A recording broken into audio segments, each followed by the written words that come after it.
ሰላም ቤተሰቦቼ እንዴት ናችሁ? ዛሬ መቼም ልንረሳቸው የማይገቡ በህይወታችን ውስጥ ልናሰላስላቸው የሚገቡ ነገሮችን ነው ዛሬ የምንነጋገረው። ላይክ፣ ሼር፣ ሰብስክራይብ እንድታደርጉ ተጋብዛችኋለሁ።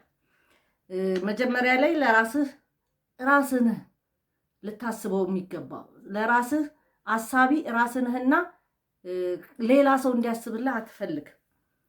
ስህተቶች የተለመዱ ናቸው። ጥሩ ነው። ሌላ አዲስ ስህተት አልጨመርክም ማለት ነው።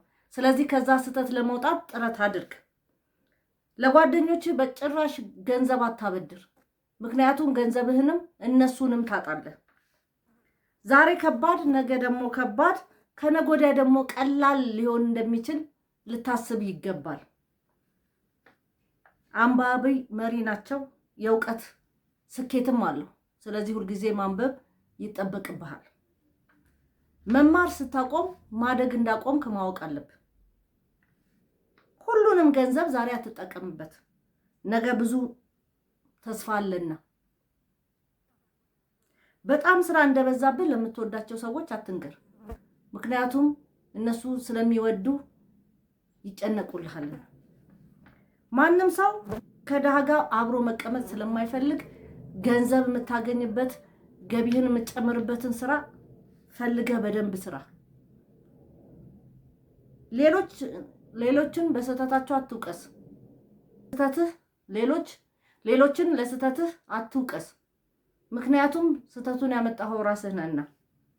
ልምድ ጠቃሚ ነው፣ ነገር ግን ከሌሎች መልመድን አትዘንጋ። ከመጠን በላይ ማሰብ አቁም፣ ምክንያቱም ትጎዳለህና።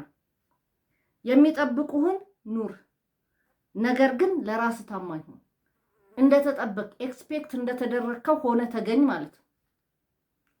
ልከኛ ሁን፣ በመጠን ኑር፣ ራስህን ሁን። እንደ ራስህ እንጂ እንደ ጎረቤትህ መኖር ስለማይቻል ማለት ነው። እነዚህ ነገሮች ሁሌ ልናስባቸው የሚገቡ ናቸው። ቤተሰቦቼ ተጠቀሙባቸው። እኔም በጣም እየተጠቀምኩባቸው ያለውን ነገር ነው የማቀርብላችሁ። እነዚህ ልንራሳቸው ማንችላቸው ነገሮች ናቸው። ቤተሰቦቼ ያመሰግናለሁ። ላይክ፣ ሼር፣ ሰብስክራይብ እንድታደርጉ ተጋብዛችኋለሁ።